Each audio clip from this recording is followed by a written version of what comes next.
চলেন আজকে একটা ইউনিক রেসিপি বানাই। সেটা হচ্ছে তালের কেক। হয়তো বা অনেকেই এটা দেখেছেন বা খেয়েছেন, বা অনেকে এটা প্রথমবার নাম শুনছেন। তো আজকে পুরো রেসিপিটা আপনাদের মাঝে শেয়ার করব। আর এই তালের কেকটা খেতে অনেক বেশি মজা হয়েছিল।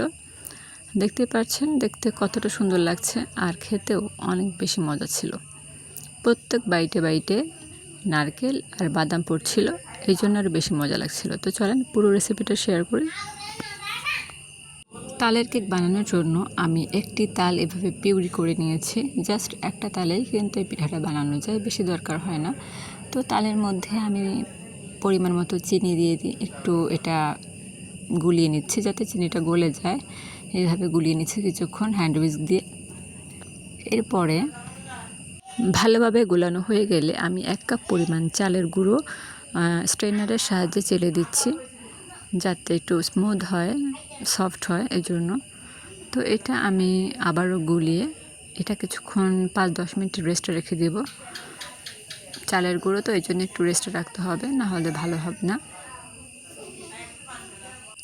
তো 10 মিনিট পর ফিরে এসেছি। দেখতেই পাচ্ছেন আমি অনেকটা পরিমাণ নারকেল কোড়া নিয়েছি, আর নিয়েছি ভাজা বাদাম।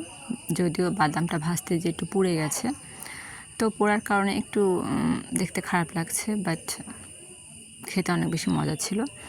তো আমি একটা নারকেল পুরো নিই নাই, একটা নারকেলের হাফ নিয়েছি কুড়িয়ে নিয়ে এই নারকেল আর বাদামটা এই পিউরির সাথে মিক্স করে দিচ্ছি। আর এখানে দেখতে পাচ্ছেন আমি প্রায় 2 কাপ পরিমাণ ময়দা নিয়েছি। ময়দাটা নিয়ে আমি স্ট্রেনারের সাহায্যে আবারও চেলে দিচ্ছি। তো ময়দা না থাকলে আপনি আটাও ব্যবহার করতে পারেন, সমস্যা নাই। এরপরে আমি যে ভালো মতো গুলিয়ে এর মধ্যে হাফ চা চামচ বেকিং পাউডার, হাফ চা চামচেরও কম বেকিং সোডা, আর 1 চা চামচ ভিনেগার দিয়ে দিচ্ছি। এই ভিনেগারটা বেকিং সোডা আর বেকিং পাউডারকে অ্যাক্টিভ করতে সাহায্য করবে, আর কেকটা অনেক বেশি ফ্লাফি করবে।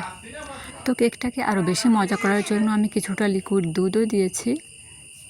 তারপরে আবারও ভালো মতো গুলিয়ে দেখতে পাচ্ছেন ঘনত্বটা ঠিক কেমন হবে। ঠিক এরকম হবে, খুব বেশি পাতলা না, একটু ঘনই হবে। এরপরে আমি একটা কেকের মোল্ড নিয়েছি, তার মধ্যে কিছুটা তেল ব্রাশ করে কাগজ দিয়ে দিয়েছি। এরপর আমি পুরো ব্যাটারটা এখানে ঢেলে দেব।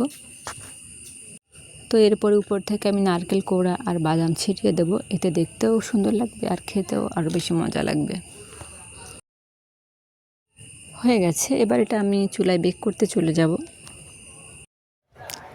এবার এরকম একটা পাতিলে আমি 5 মিনিট প্রিহিট করে নিয়েছি। তারপরে এর মধ্যে কেকটা দিয়ে আমি ডাবলভাবে এটাকে ঢেকে দিছি, ডাবল ঢাকনা দিয়ে, যাতে কোনো রকম বাতাস ভেতরে না ঢোকে আর ভালো মতো হয়ে যায়।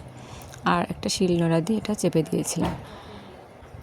তো ফাইনালি হয়ে গেছে। এটা বেক করতে 1 ঘন্টারও বেশি সময় লাগছে, যেহেতু চালের গুঁড়ো ছিল, আটা ছিল, তো একটু বেশি সময় লেগেছে, বাট খেতে অনেক বেশি মজা ছিল। আপনারাও চাইলে এটা ট্রাই করতে পারেন। একদম ইউনিক রেসিপি, তালের পিঠা বা তালের কেক। এইটা হচ্ছে পেছন সাইড, কালারটা অনেক সুন্দর আসছে, আর মোটাও হয়েছে, অনেকটা ফুলে গিয়েছিল। আর এইটা উপরের সাইড, দেখতে কত সুন্দর লাগছে তাই না? খেতে অনেক বেশি মজা ছিল। তালের তো অনেক রকমেরই পিঠা হয়, বাট এটা কিন্তু একদম অন্যরকম একটা ইউনিক রেসিপি, খেতে অনেক বেশি মজা। তো কেমন লাগলো ভিডিওটা সবাই জানাবেন। এরকম আরও নতুন নতুন রেসিপি পেতে লাইক, কমেন্ট, শেয়ার করে আমার পাশে থাকবেন। আজকের মতো এতটুকুই, সবাই ভালো থাকবেন। আল্লাহ হাফেজ।